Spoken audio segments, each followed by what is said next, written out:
আসসালামু আলাইকুম and good day dear students, welcome to my online class. Honours তৃতীয় বর্ষের নিয়মিত ক্লাসে আমি তোমাদের সাথে আছি Mohammad Abdul Salam, lecturer, department of management, Pallabi মহিলা ডিগ্রি কলেজ।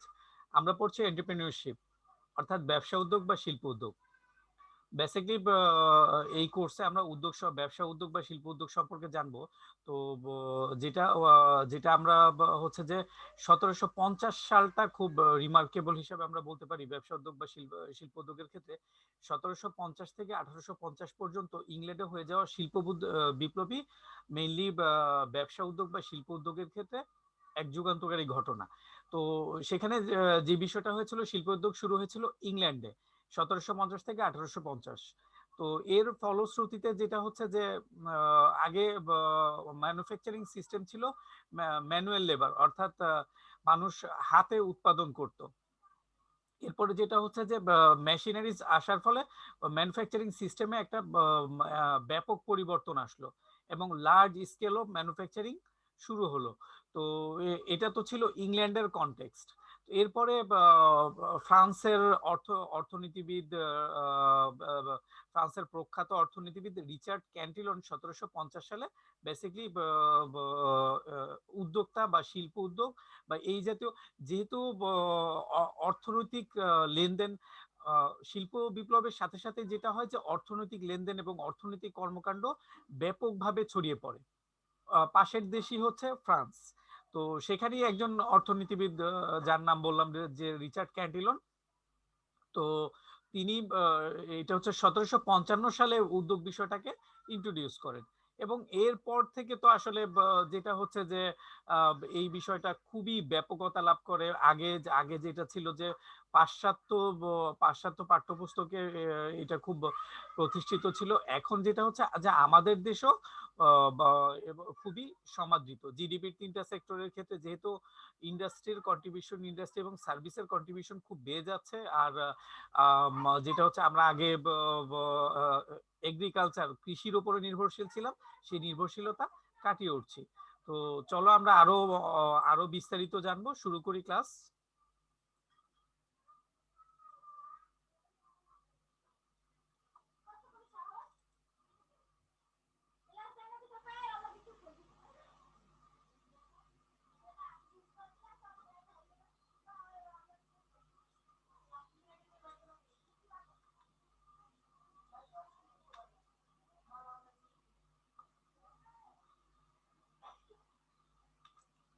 ফার্স্ট আমরা কনসেপ্ট দেখেছি, এরপরে কনসেপ্টের পরে ব্যাকগ্রাউন্ড হিস্ট্রি জানলাম, দেন হচ্ছে প্রসেস, এন্টারপ্রেনিউরিয়াল প্রসেস, একজন উদ্যোক্তা, প্রাতিষ্ঠানিক শিল্প উদ্যোগের ক্ষেত্রে বিবেচ্য বিদ্যমান পরিস্থিতি সম্পর্কে পড়াশোনা করেছি, ব্যবসা সংগঠনে শিল্প উদ্যোগের ভূমিকা, দেন আমরা করেছি শিল্প উদ্যোগের প্রকারভেদ। বেসিক্যালি শিল্প উদ্যোগের প্রকারভেদ নিয়ে আমরা লাস্ট ক্লাসে আলোচনা করেছি। একটু রিভিউ করে আমরা সামনের টপিকে যাব। অর্থাৎ গভর্নমেন্ট, যেটা হতে পারে যে গভর্নমেন্ট ইনিশিয়েটিভ অর্থাৎ শিল্প উদ্যোগের ক্ষেত্রে গভর্নমেন্ট সরকারি উদ্যোগে হবে। আর সরকারি এটা বেসিক্যালি ইকোনমি বেসিস হয়, সমাজতান্ত্রিক দেশগুলোতে হয়। এরপরে যেটা হচ্ছে মিক্সড ইকোনমি বা ক্যাপিটালিজমের ক্ষেত্রে প্রাইভেট অর্গানাইজেশনই বেশি উদ্যোগ গ্রহণ করে, আর গভর্নমেন্ট অর্গানাইজেশন সাপোর্ট হিসাবে কাজ করে। এরপরে একক উদ্যোগ, ইন্ডিভিজুয়ালি একক ছোট ছোট যে উদ্যোগগুলো নেওয়া হয় সেটা।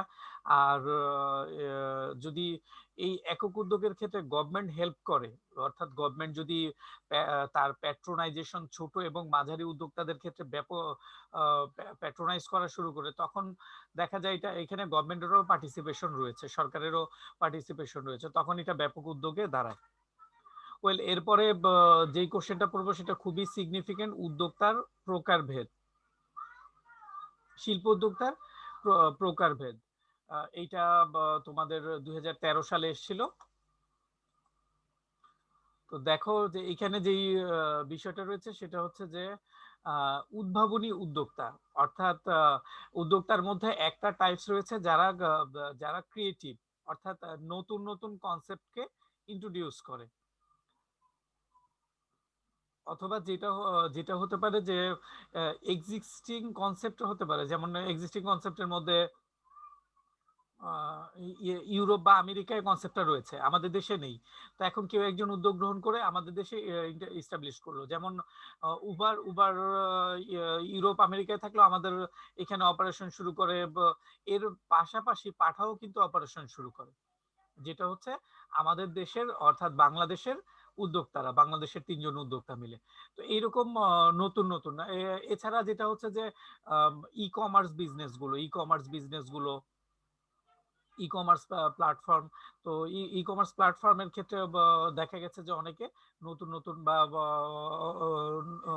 উদ্ভাবনী পণ্যের ক্ষেত্রে কি করছে, উদ্যোগ গ্রহণ করছে। এরকম যদি নতুন বিষয় হয় একেবারে, যেটা হচ্ছে যে আগে ছিল না সেরকম কোনো বিষয়কে ইন্ট্রোডিউস করছে, তো সেটা হচ্ছে কি উদ্ভাবনী উদ্যোক্তা। এবং তার উদ্যোগের ফলে কিন্তু অনেকেই এই বিজনেসের সাথে অর্থাৎ অনেকেই বেনিফিটেড হয়। যেমন পাঠাওয়ের যে বিষয় হচ্ছে, অর্থাৎ অনেক বেকার কিন্তু এর মাধ্যমে রাইড শেয়ারিং করে ইনকাম করতে পারছে। এরপরের যেটা হচ্ছে যে অনুকরণ প্রিয় উদ্যোক্তা, অর্থাৎ অনুকরণ প্রিয় উদ্যোক্তা হচ্ছে যে উদ্ভাবন না করে যেই যেই বিষয়টা অন্য দেশে রয়েছে সেই বিষয়টাই আমাদের দেশে ইন্ট্রোডিউস করা। তো সে এই ক্ষেত্রে যেটা আমরা বলতে পারি যে অনলাইন প্ল্যাটফর্মগুলো লাইক আমরা যেটা বলতে পারি যে সেল সেল বাজার বলতে পারি বা বিক্রয়.কম বলতে পারি। এই জাতীয় সার্ভিসগুলো কিন্তু ইউরোপ আমেরিকায় অনেক আগে থেকেই ছিল, কিন্তু দেখা গেছে এই সার্ভিসগুলোকেই ইন্ট্রোডিউস করা। সেল বাজারটা একেবারে এখন খুব একটা ভালো অবস্থা নেই, কিন্তু দেখো যে এইটাকে অনুকরণ করে ইভ্যালি এবং হচ্ছে যে ইভ্যালি এবং হচ্ছে দারাজ, তারা কিন্তু খুব ভালো বিজনেস করছে। তো এটা অনুকরণ, অর্থাৎ আগে আগে ছিল সেটাকেই রিইন্ট্রোডিউস করা, অনুকরণ করে করা। এরপরে যে বিষয়টা হচ্ছে ধীর গতিতে পরিবর্তনে বিশ্বাসী উদ্যোক্তা। কিছু কিছু উদ্যোক্তা হচ্ছে যে রেডিক্যাল রেডিক্যাল চেঞ্জের পরিবর্তে তারা হচ্ছে স্লো চেঞ্জ, অর্থাৎ পরিবর্তন আসবে, they believe in change, but হচ্ছে কি স্লোলি, এটা হচ্ছে একটু সময় লাগবে। তো সেই ক্ষেত্রে তারা হচ্ছে ধীর গতিতে পরিবর্তনে বিশ্বাস করে এবং হচ্ছে তারা যেই কনসেপ্ট বা যেই ধারণা নিয়ে বিজনেস শুরু করেছে সেটায় অটল থাকতে চায়। এরপরে যেটা হচ্ছে যে অলস উদ্যোক্তা হচ্ছে যে আহ, সময়, অর্থাৎ পার্টিকুলার টাইমে যদি কোনো অপরচুনিটি হয় তারা খুব একটা পরিশ্রম করে উদ্যোক্তার যে বিষয়টা থাকবে যে অপরচুনিটিকে গ্র্যাব করে নিয়ে আসা, অপরচুনিটিকে পিক করে নিয়ে আসা, অর্থাৎ অপরচুনিটি একেবারে খুঁজে বের করে নিয়ে আসতে হবে। কিন্তু অলস উদ্যোক্তার যে বিষয়টা হচ্ছে যে সময় যদি তাকে কোনো সুযোগ দেয় সেক্ষেত্রে হয়তো সে কিছু করতে পারে, এরকম একটা বিষয়। টেকনিক্যাল ক্যাটাগরিতে যেটা হচ্ছে যে এখন অনেক উদ্যোগ নেওয়া যাচ্ছে যে তোমরা দেখে থাকবে যে পাঠাওয়ের ওরাই সম্ভবত ওরাই পাঠাওয়ের যারা উদ্যোক্তা ছিল তাদেরই একটা কনসার্ন কনসার্ন উদ্যোগ হচ্ছে জো বাইকস, অর্থাৎ যে সাইকেল সাইকেল হচ্ছে ওরা সাইকেল ভাড়া দেয় একটা নির্দিষ্ট টাইমের জন্য এবং হচ্ছে সফটওয়্যার বেসিস। তো কারিগরি জ্ঞান সম্পন্ন যেই পার্সন গুলো রয়েছে ওরা কিন্তু এই যে এরকম ইনোভেটিভ চিন্তা করে, অর্থাৎ নতুন নতুন উদ্যোগ গ্রহণ করতে পারে। অর্থাৎ তোমরা দেখো যে আগে যারা উদ্যোগ গ্রহণ করছে তারা অনেকেই কিন্তু ইঞ্জিনিয়ার ব্যাকগ্রাউন্ডের। আমি যদি বলি আব্দুল মোনেম গ্রুপ, তিনি কিন্তু একজন ইঞ্জিনিয়ার ছিলেন এবং মোনেম বিজনেস ডিস্ট্রিক্ট খুব বড় বিজনেস ইস্টাবলিশ করেছেন এবং দেশে এখনো তিনি হচ্ছে সবচেয়ে বড় ব্যবসা প্রতিষ্ঠান। অর্থাৎ এটা হচ্ছে কনস্ট্রাকশন বিজনেস, যে কনস্ট্রাকশন বা ওনার হেভি মেশিনারি গুলো, যে রাস্তাঘাট পুল কালভার্ট করার জন্য যে মেশিনারিজ গুলো, এগুলো কিন্তু মোনেম ডিস্ট্রিক্টেরই ম্যাক্সিমাম। তো এই কারিগরি দক্ষতা সম্পন্ন উদ্যোক্তারা কিন্তু বিভিন্ন ধরনের উদ্যোগ গ্রহণ করতে পারে এবং সেটা হচ্ছে ক্রিয়েটিভ এবং এটা খুব ইউনিকও, যেহেতু টেকনিক্যাল নলেজটা এটা এটা ইউনিভার্সাল না, এটা সর্বজনীন না। টেকনিক্যাল নলেজ যে যে বিষয়টা জানে, যে শিখেছে, সেই শুধু পারবে, বা এটা ইমাজিনেশন বা অন্য কোনোভাবে অ্যাচিভ করা সম্ভব না। এরপরে এখন যেটা প্যাট্রোনাইজ করা হয় ফিমেল মহিলা উদ্যোক্তার ক্ষেত্রে, আমাদের দেশে এসএমই ফাউন্ডেশন আছে এবং হচ্ছে বাংলাদেশ ব্যাংক, এছাড়া বাংলাদেশ ব্যাংকের নির্দেশনায় বিভিন্ন ব্যাংকগুলো আলাদা করে উইমেন এন্টারপ্রেনিউরশিপ সেল করা আছে এবং হচ্ছে তাদের জন্য একেবারে আলাদা করে ডিপার্টমেন্ট, আলাদা করে সার্ভিসের ব্যবস্থা করা আছে। তো সেগুলো যে মহিলা উদ্যোক্তা, অর্থাৎ ফিমেলদের মধ্যে যারা উদ্যোগ নেবে, তারা যেন সাকসেসফুল হতে পারে। তো এই দেখা যায় যে অনেক উদ্যোক্তাই হচ্ছে যে সাকসেস অ্যাচিভ করেছে। সামাজিক উদ্যোক্তার ক্ষেত্রে আমরা খুব বড় প্রতিষ্ঠান হচ্ছে গ্রামীণ ব্যাংক, সামাজিক ঋণের ক্ষেত্রে। তো এইরকম অনেক অর্থাৎ সামাজিক ওরিয়েন্টেড বিষয়গুলো নিয়ে কিন্তু উদ্যোগ গ্রহণ করছে। এছাড়া যেই উদ্যোগগুলো অনেকে দেখা গেছে যে বিভিন্ন সোশ্যাল ওয়ার্কের ক্ষেত্রেও বিভিন্ন উদ্যোগ নিয়ে থাকে, যেমন হচ্ছে যে ১ টাকার খাবার, বা হচ্ছে ১ টাকায় পথ শিশুদের নিয়ে বিভিন্ন উদ্যোগ। এগুলো কিন্তু প্রথমে সামাজিক কাজ থাকলেও একটা পর্যায়ে গিয়ে কিন্তু সামাজিক কাজ পাশাপাশি বিজনেস হয়েও দাঁড়াতে পারে। তো এগুলো সামাজিক উদ্যোগ বিষয়টা কিন্তু সমাজে এখন খুব সিগনিফিকেন্ট রোল প্লে করছে। এরপরে অভিবাসী উদ্যোক্তার ক্ষেত্রে যে অভিবাসীদের মধ্যে তোমরা দেখবে যে যারা তারা তো আমাদের যে ইকোনমির ক্ষেত্রে খুব ভালো কন্ট্রিবিউশন রাখছে, রেমিটেন্স পাঠাচ্ছে, আর এখন বাংলাদেশ ব্যাংকের রেমিটেন্সের রিজার্ভও অনেক বেশি। তো ওনাদের ক্ষেত্রে অনেক উদ্যোগ আসে, লাইক অনেক প্রবাসী মিলে যেটা হচ্ছে ল্যান্ড বলতে যে আবাসন বিজনেসটা করে। এরপর তোমাদের প্রবাসীদের একটা ব্যাংক আছে, এনআরবিসি ব্যাংক। তো এইভাবে প্রবাসীরাও বিভিন্ন ক্ষেত্রে উদ্যোগ নিয়ে থাকে, শিল্প প্রতিষ্ঠানের ক্ষেত্রেও উদ্যোগ নিয়ে থাকে। এরপরে সুযোগ সন্ধানী উদ্যোক্তা, সুযোগ অর্থাৎ যেটা হচ্ছে কোনো একটা সুযোগের কারণে উদ্যোক্তা হয়ে যাওয়া। তো এইটা যেমন ধরো, এই যে করোনাকালীন সিচুয়েশনে অনেক বিজনেস ডিস্ট্রয় হয়ে গেছে, কিন্তু রাইট নাও যেটা হচ্ছে যে স্যানিটাইজার বা এই জাতীয় বিষয়ে কিন্তু অনেক উদ্যোক্তা বের হয়ে গেছে, যারা তাদের ইমাজিনও করা যেত না, এবং অনেক ওয়েল ইস্টাবলিশ, যে একটা সুযোগ পেলো, এই সুযোগ অনুযায়ী কি তারা দে বিকাম বিজনেসম্যান এবং হচ্ছে কি এন্টারপ্রেনিউর। তো এইটা সুযোগ সন্ধানী উদ্যোক্তা। এরপরে হচ্ছে যে খণ্ডকালীন উদ্যোক্তা, অর্থাৎ দেখা যায় যে কিছু সময়ের জন্য তারা উদ্যোগ গ্রহণ করে, কিছু সময় বিজনেস করে, এরপরে দেখা যায় যে ওই সময় টাইম বেসিস যে উদ্যোগ গ্রহণ করে।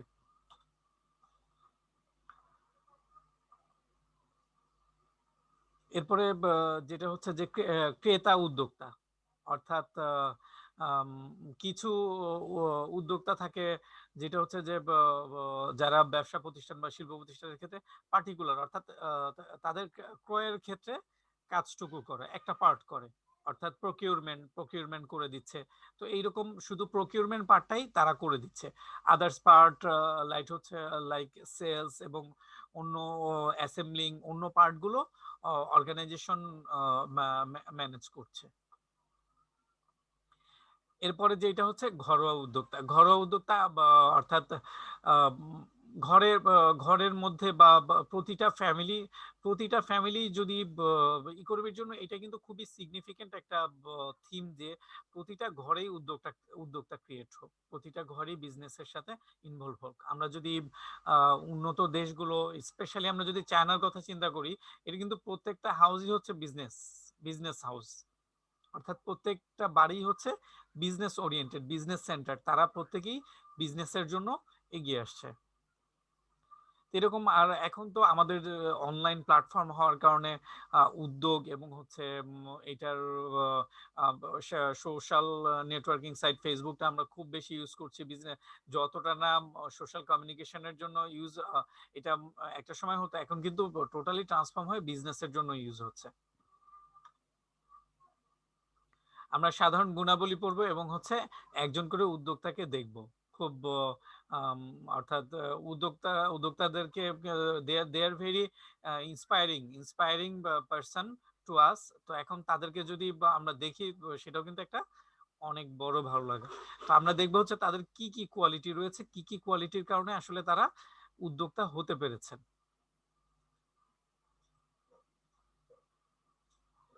সো ফার্স্ট যেই কোয়ালিটি রয়েছে সৃজনশীলতা, অর্থাৎ আমরা আগেই পড়েছি যে উদ্ভাবনী উদ্ভাবনী উদ্যোগ হতে হলে ক্রিয়েটিভ ক্রিয়েটিভ সেন্স থাকতে হবে, ক্রিয়েটিভ মন মানসিকতা থাকতে হবে। সেইটা ক্রিয়েটিভ হলে দেন হচ্ছে কি করতে পারবে, অর্থাৎ নতুন থিম নিয়ে বিজনেস শুরু করতে পারবে এবং হচ্ছে কি উদ্যোগ নিয়ে এগিয়ে যেতে পারবে।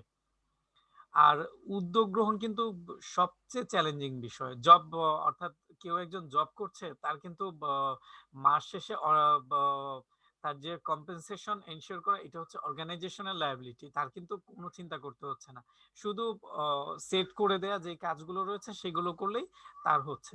বাট উদ্যোক্তা কিন্তু এনভায়রনমেন্ট নিউ, আইডিয়া নিউ, অর্থাৎ এর আগে কখনো করেনি। লাইক আমরা বিভিন্ন উদ্যোক্তাদেরকে দেখবো, এখানে আমরা যদি বলি যে লাইক আলিবাবার কথা বলি, তো জ্যাক মার মুখে আমরা যেগুলো শুনেছি, উনি যখন প্রথমে কনসেপ্টটা নিয়ে কথা বললেন, ইনভেস্টরদের সাথে বললেন, তার ফ্রেন্ডসদের সাথে বললেন, তার ফ্যামিলির সাথে বললেন, বা সিনিয়রদের সাথে আলাপ করলেন, সবাই কিন্তু বলেছে এটা হচ্ছে ওয়ার্কলেস, এই এই কনসেপ্ট ইফেক্টিভ না, এটা কাজ করবে না।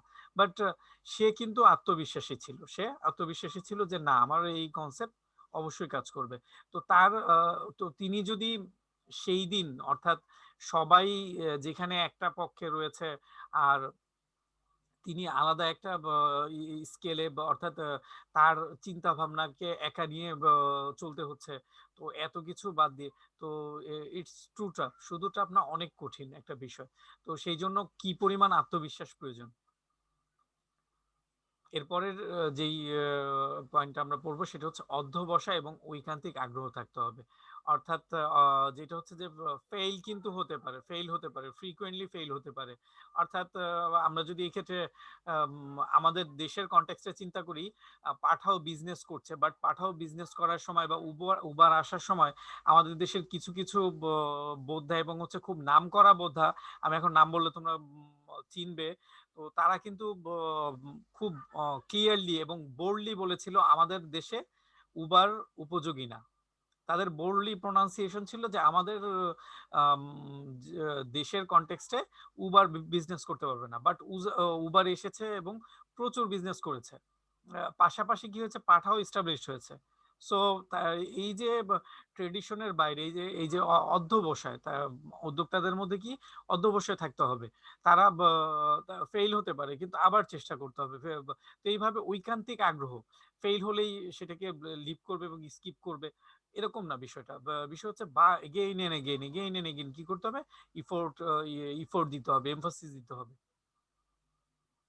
এরপর হচ্ছে স্কিলের বিষয়টা। এখন স্কিল অনেক ক্ষেত্রে থাকতে পারে, আবার অনেক ক্ষেত্রে নাও থাকতে পারে। আবার অনেক ক্ষেত্রে দেখা যায় যে মানে তার ইনার কোয়ালিটি, অর্থাৎ একটা নেতৃত্ব ক্ষমতা বা একটা এমন সম্মোহনী ক্ষমতা বা ভেতরেই একটা গ্রোথ বা ভেতরের স্ট্রাকচারটাই হচ্ছে খুব সুন্দর থাকে, যেটা উদ্যোগ গ্রহণের জন্য উপযোগী। তো দক্ষতা, এটা টেকনিক্যাল স্কিল হতে পারে বা ল্যাঙ্গুয়েজ স্কিল হতে পারে। ল্যাঙ্গুয়েজ স্কিল তো বিভিন্ন রকম দক্ষতার ক্ষেত্রে অ্যাডভান্টেজ পাওয়া যায়। লাইক ভাষা জানলে বিভিন্ন দেশে কমিউনিকেশন করা যাচ্ছে, কনটেক্সট সম্পর্কে জানা যাচ্ছে, বিজনেসে এগিয়ে যাওয়া যাচ্ছে। তো এই বিষয়টা, তো স্কিলটা আসলে জরুরি। স্কিল থাকলে যেটা হয় যে স্মুথ হয়, অর্থাৎ সামনে যাওয়ার বিষয়গুলো, যেমন লাইক পাঠা উদ্যোগ নিলে এই যে ইঞ্জিনিয়ারিং বিষয়গুলো, সফটওয়্যার বিষয়গুলো, এগুলো বুঝতে হবে। আর যদি না থাকে, ট্রেন আপ ট্রেন আপ করা যেতে পারে, নিজেকে প্রশিক্ষণ নিয়ে সেই স্কিলটা ডেভেলপ করা যেতে পারে।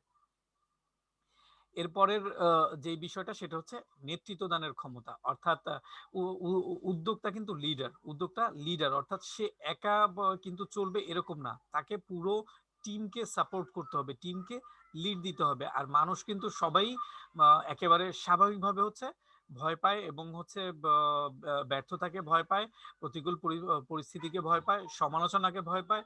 তো এই এই বিষয়গুলোকে ওভারকাম করে নেতৃত্ব দেয়া সেটা কিন্তু টোটালি অন্যরকম একটা বিষয়। আমরা একজন লিডার বা একজন উদ্যোক্তাকে এখন দেখি, চলো। Yes, he is Steve jobs. তো এখন এই যে আমরা টাচ ফোন ইউজ করতেছি, তো এই যে টাচ ফোনের জনক বা টাচ ফোনের যে ইন্ট্রোডিউসার, স্পেশালি টাচ ফোনটা, টাচ সিস্টেমটা না, টাচ ফোনটা কি অ্যাপেল আইফোন একটা স্বপ্ন, এবং হচ্ছে অ্যাপেল আইফোন ইস্টাবলিশ ব্র্যান্ড, সেইটার একজন কর্ণধার। তো তিনি এই যে সরি, তো তার দেখো যে এই পার্সনটার দেখলেই আমরা বুঝতে পারছি যে কতটা দৃঢ়, আত্মবিশ্বাসী এবং হচ্ছে নেতৃত্ব দেওয়ার ক্ষমতা তার মধ্যে রয়েছে। সেটা কিন্তু তার অ্যাপিয়ারেন্সই আমাদেরকে ইন্সপায়ার করছে, দেখলেই একটা ইন্সপিরেশন আমাদের মধ্যে চলে আসে। তো এইরকম হচ্ছে উদ্যোক্তাদের বিষয়গুলো। সো আমরা গুণগুলো পড়ার পাশাপাশি তোমাদেরকে উদ্যোক্তাদেরকেও পরিচয় করিয়ে দিব। আচ্ছা, এরপরের যেই পয়েন্টগুলো রয়েছে সেগুলো একটু,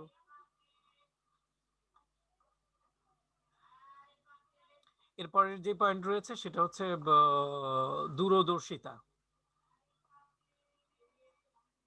এরপরের পয়েন্টটা হচ্ছে যে দূরদর্শী হতে হবে উদ্যোক্তাকে, দূরদর্শী হতে হবে, অর্থাৎ খুব সামনে পর্যন্ত তাকে চিন্তা করতে হবে। আমরা যেভাবে একটা সিঙ্গেল কনটেক্সট চিন্তা করি বা ছোট ছোট বিষয়কে চিন্তা করি, তা উদ্যোক্তাকে কিন্তু সামগ্রিকভাবে চিন্তা করতে হবে এবং হচ্ছে সেটার আউটকাম নিয়েও চিন্তা করতে হবে। এবং যেটা হচ্ছে যে সামগ্রিক চিন্তা করলে কিন্তু সিঙ্গেল কনটেক্সটে চিন্তা করলে বিষয়গুলো ইজি, যে ছোট বা বাংলাদেশে বিজনেস করবে, হ্যাঁ এটা ঠিক আছে। কিন্তু যদি আমরা গ্লোবালি চিন্তা করি বা আরো আরো কনটেক্সটে, হ্যাঁ বিজনেস 3 মাসের জন্য ঠিক আছে, বাট 6 মাসের জন্য কত, এরকম যখন মাল্টি কনটেক্সটে চিন্তা করবো তখন কিন্তু যেটা হয় যে ফেইলিওর রেট বা অনিশ্চয়তা বাড়তে থাকে। ফার্স্ট হচ্ছে দূরদর্শী হতে হবে। দেন এই যে যখন মাল্টি কনটেক্সটে চিন্তা করবে তখন তখন কি হচ্ছে যে তার অনিশ্চয়তা বাড়ছে, তো সেক্ষেত্রে কিন্তু কনসিকুয়েন্টলি নিরাশা বাড়ার কথা। উদ্যোক্তার ক্ষেত্রে ডিফারেন্ট, উদ্যোক্তার কি হতে হবে, আশাবাদ বাড়বে। উদ্যোক্তার ক্ষেত্রে আশাবাদ, অর্থাৎ দূরদর্শিতা এবং হচ্ছে আশাবাদ থাকবে। এরপরের যে বিষয়টা হচ্ছে যে ধৈর্য, খুবই অড সিচুয়েশন এটা। এটা হচ্ছে যে বিভিন্ন স্টেক হোল্ডারের কাছ থেকে হতে পারে, খুব এক্সপেক্ট করে মার্কেটে পণ্য নিয়ে গেল, ক্লায়েন্টসরা ফিরেও তাকাচ্ছে না, সো একটা সিচুয়েশন। তখন এরপরে খুব এত সুন্দর করে প্রজেক্টটা সাজানো হলো, ইনভেস্টরদের দেখানো হলো, কেউ ইনভেস্টমেন্ট করতে চাচ্ছে না, তো এটা একটা সিচুয়েশন। এরপরে ব্যাংকের কাছে যাওয়া হলো, ব্যাংক লোন স্যাংশন করছে না। এরপরে গভর্নমেন্টের পলিসির ক্ষেত্রে, তো চারিদিকে যে বিষয়গুলো হয় সেগুলো কি করতে হবে, কিপ পেশেন্স, ধৈর্য থাকতে হবে। এবং কষ্ট সহিষ্ণুতা, অর্থাৎ কষ্ট সহ্য করতে হবে। এই বিষয়গুলো কিন্তু আমরা ক্লাসে যেভাবে আলোচনা করছি, প্র্যাকটিক্যালি কিন্তু আসলে তোমরা যদি রিয়েলাইজ করো, আমি যখন কথা বলছি তখন যদি বিষয়গুলো একটু ইমাজিন করে দেখো এবং হচ্ছে তাহলে কিন্তু বুঝতে পারবে যে কতটা কঠিন বিষয়গুলো। তো এই ডিফিকাল্ট সিচুয়েশন কিন্তু কিপ পেশেন্স, অর্থাৎ ধৈর্য রাখতে হবে এবং কি সামনে এগিয়ে যেতে হবে। জাজমেন্টাল ক্ষমতা সম্পন্ন হতে হবে, যে এই সব বিষয় দেখে বিচার বিশ্লেষণ করে দেখতে হবে যে প্রফিট আসছে কিনা। যদি প্রফিট আসে ভালো, আর না হলে এটাকে কি করতে হবে, টার্ন করতে হবে, প্রফিটে ট্রান্সফর্ম করতে হবে। তো সেই বিষয়টা কিন্তু সিগনিফিকেন্ট। এরপরে যে বিষয়টা আত্মমর্যাদাবোধ। আত্মমর্যাদাবোধ উদ্যোক্তার ক্ষেত্রে যেটা হচ্ছে যে তাকে চ্যালেঞ্জ হিসাবে নিতে হবে যে আমি যেই কাজটা করছি, আমি যেই বিষয়টা করছি এটাকে অবশ্যই এস্টাবলিশ করতে হবে। এস্টাবলিশ বা আমি করবই এরকম একটা না করতে পারলে নিজের কিন্তু বাট এটা ইগো না। যে এটা যদি ইগো হয় তাহলে কিন্তু প্রবলেম হবে। ইগো হলে যেটা হচ্ছে যে ইগো হলে তখন কিন্তু সে তার তাকে কিন্তু বিভিন্ন মানুষের সাথে মিশতে হবে। দেখা গেছে যে কেউ না চাইলেও যেতে হবে। ইনভেস্টর একবার একবার তার প্রজেক্টটা বুঝিয়ে এসছে, কিন্তু কোনো রেসপন্স আসেনি। আবার গিয়ে বোঝাতে হবে। প্রয়োজনে নতুন ইনভেস্টরদের কাছে যেতে হবে। তো বিষয়টা ইগোর না, বিষয়টা হচ্ছে যে মানে তাকে চ্যালেঞ্জ ওভারকাম করতে হবে। তাকে সাকসেস নিয়ে আসতে হবে।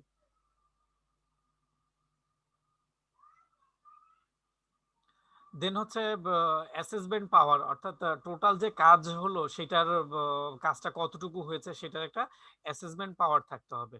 কাজটা যদি প্রপারলি হয়, যতটুকু করেছে যে হ্যাঁ আমি ইনভেস্টর বিজনেস প্ল্যান দেখিয়েছি, ইনভেস্টররা পজিটিভ আছে, তো সামনে কাজ শুরু করতে পারি। তো এইভাবে ইভ্যালুয়েশন করা যায় আমরা কতটুকু কাজ এগিয়েছি বা কতটুকু কাজ আমাদের আরো এগিয়ে নিয়ে যেতে হবে। তো চলো আমরা আরেকজন উদ্যোক্তাকে দেখবো, জ্যাকমা। ট্রুলি স্ট্রাগলিং পারসন, যে যে খুবই পরিশ্রম করেছে এবং হচ্ছে যে এই যখন চায়নায় কেএফসি যায় তিনি হচ্ছে 24 টাইমস 20 সম্ভবত 24 জন 24 জন ইন্টারভিউ দিতে গেছে, 23 জনই সিলেক্টেড হয়েছে, তিনি হননি। সো দেখা যায় ফেইলোর এবং ওই বিভিন্ন ইউনিভার্সিটিগুলো কিন্তু তিনি ইউনিভার্সিটি রিজেক্টেড, অর্থাৎ কেউ তাকে নিতে চায়নি। তো এই পার্সনটা সাকসেসের এখন কোন স্টেজে, তো রিয়েলি ইন্সপায়ারিং একজন পার্সন। তার স্পিচ গুলো শুনলে, তার বিষয়গুলো শুনলে কিন্তু আমরা দেখতে পাই যে তিনি কতটা স্ট্রাগল করে আজকে এই পর্যন্ত এসেছেন এবং এবং হার্ড ওয়ার্ক অর্থাৎ এখন তো উনি ইস্টাবলিশ, সো এখন তো আমাদের দেশের কনটেক্সটে কি একটু অনেক পরিশ্রম করেছে, এখন একটু বিশ্রাম নিক, এখন একটু হচ্ছে নিরিবিলি জীবনযাপন করুক, এটাই তো আমাদের দেশের কনটেক্সটে খুব স্বাভাবিক না, এখনো পরিশ্রম করছে, পরিশ্রমের বাইরে আর কোনো কথা নেই। ওকে, আমরা এখন আবার দেখব হচ্ছে উদ্যোক্তাদের গুণগুলো। উদ্যোক্তাদের গুণাবলীর মধ্যে আর যেগুলো রয়েছে সেগুলো হচ্ছে শারীরিক ও মানসিক শক্তি। বেসিক্যালি তাকে যেহেতু উদ্যোক্তাকে অনেক বেশি পরিশ্রম করতে হয় এবং বিজনেস ইস্টাবলিশ, অর্থাৎ টোটাল এত বড় একটা বিজনেস দাঁড়াচ্ছে, তার তার কিন্তু শারীরিক শক্তি, অর্থাৎ শারীরিক শক্তি তাকে কিন্তু ফ্রিকোয়েন্টলি মুভ করতে হচ্ছে, এখানে যেতে হচ্ছে, সেখানে একবার ইনভেস্টরদের কাছে যেতে হচ্ছে, একবার ব্যাংকের কাছে যেতে হচ্ছে, একবার সেলস পিপলদের কাছে যেতে হচ্ছে, একবার নিজের টিম নিয়ে মিটিং করতে হচ্ছে। সো এখানে অনেক হ্যাসেল। তো এই হ্যাসেল সহ্য করার মতো শারীরিক ক্ষমতা এবং হচ্ছে মানসিক শক্তি, অর্থাৎ ভেঙে পড়া যে এত কাজ করছি এবং এক্সপেক্টেড আউটপুট নাও আসতে পারে, ফ্রিকুয়েন্টলি ফেলিওর হতে পারে, ব্যাংক না করে দিতে পারে, ইনভেস্টররা না করে দিতে পারে, সেলস কনজিউমাররা বলতে পারে যে আপনার প্রোডাক্ট ভাই ভালো হয় নাই, এই প্রোডাক্ট কি নিব, আপনি প্রোডাক্ট তো এগুলো তো সার্ভিসও ভালো না, প্রোডাক্টও ভালো না বলতে পারে। তো দেন এইগুলো সহ্য করে আবার আচ্ছা কি ভালো হয় নাই সেগুলো ফিডব্যাক নিয়ে সেগুলোকে চেঞ্জ করতে হবে, কি ভালো হয় নাই, প্যাকেজিং ভালো হয় নাই না কোয়ালিটি ভালো হয় নাই, আচ্ছা আবার আপনি যেটা চাচ্ছেন করে দিব। তো সেইভাবে প্রিপেয়ার করতে হবে। এবার রিস্ক টেকিং প্রপেন্সিটি বা ঝুঁকি গ্রহণের ক্ষমতা, ঝুঁকি নিতে হবে, টোটাল আনসার্টেন, কেউ ছিল না এই বিজনেসে, নতুন বিজনেস কি হবে অনিশ্চিত বিষয়, অনেক ভালো হতে পারে আবার অনেক খারাপও হতে পারে। সো এইরকম ঝুঁকি, নতুন বিজনেস, নতুন এনভায়রনমেন্ট, ঝুঁকিটাও ঝুঁকিটাও কি সুপার, মানে একেবারে অতিমাত্রায় ঝুঁকি। তবে এখানে আসার কথা হচ্ছে যেহেতু গ্লোবালাইজেশনের ক্ষেত্রে অনেক বড় মার্কেট, তো সেই ক্ষেত্রে কিন্তু ট্রিক্স বা স্ট্র্যাটেজিক হলে স্ট্র্যাটেজিক ওয়েতে অবশ্যই সেলস করা সম্ভব। সার্ভিসকে উদ্যম থাকতে হবে, অর্থাৎ যেটা হচ্ছে যে এনথুজিয়াম, তাকে কত কাজ করতে হচ্ছে, তো সেই এবং একা পার্সন, তো যদি একটা টিম হয় তো সেই সেই যে উদ্যম, মানসিক উদ্যম থাকতে হবে। এরপর বিহেভিয়ার, তোমরা ইন্টারভিউ দেখো বিভিন্ন, আমরা এই যে জ্যাকমা দেখলাম, এরপর হচ্ছে যে এর আগে স্টেপ জবস দেখলাম, অন্যান্য উদ্যোক্তা দেখো, প্রত্যেকের বিহেভ খুবই সুন্দর, খুবই সুন্দর। মাঝে মধ্যে কন্ট্রোভার্সি বা আসে যে ওই তাদের basically at the beginning of the business, ব্যবসা শুরুতে বিজনেস বুমিং করার জন্য বা গ্রুম করার জন্য তখন কাজের স্বার্থে অনেক বিহেভিয়ার করতে হয়, সেটা আলাদা পার্সপেক্টিভ। তবে ওনাদের আচরণ কিন্তু সবার আচরণই খুবই সুন্দর। নমনীয়তা, অর্থাৎ উদ্যোক্তা হয়তো একটা বিজনেস ফার্ম করে একটা প্ল্যান করে এগোচ্ছে, কিন্তু কোনো কারণে দেখা গেল যে এটা রিয়েলিস্টিক না, এটা বাস্তবতার সাথে ম্যাচ করছে না। তখন কি করতে হবে? তাকে, যেহেতু গ্লোবালাইজেশন এখন রিজিড, যে না আমার কনসেপ্ট ভালো, শিওর আমার কনসেপ্ট ভালো, সো আমি এই যে এই কনসেপ্টের উপরেই থাকবো, কিন্তু এখানে কনজিউমার ডিমান্ড নেই, এরপরে অন্যান্য সেগমেন্টগুলো কেউই চাচ্ছে না। তো তখন কিন্তু তাকে নমনীয় হতে হবে, চেঞ্জ করতে হবে, কিছু মডিফিকেশন দরকার হলে করতে হবে। এই নমনীয়তাও কিন্তু গুণ, সব একেবারে একভাবে যে হবে এমন না। লাইক আলিবাবা শুরু করলো, সেটা হয়তো তো ওনার প্ল্যান কিন্তু উনি কারেকশন করেছে, যে আরো কিভাবে মোর আন্ডারস্ট্যান্ডিং হয়, মোর ক্লারিফাইড হয়, এটা হচ্ছে ভিজিবল হয় জিনিসটা। তো এই জিনিসগুলো কিন্তু উনি টাইম টু টাইম চেঞ্জ নিয়ে আসতে হয়, নমনীয় হতে হয়। তো এখন আমরা যেই আরেকজন উদ্যোক্তার ছবি দেখব, এটা হচ্ছে ওয়ান অফ মাই ফেভারিট, খুবই প্রিয় এবং খুব ক্রেজি উদ্যোক্তা, টেসলা।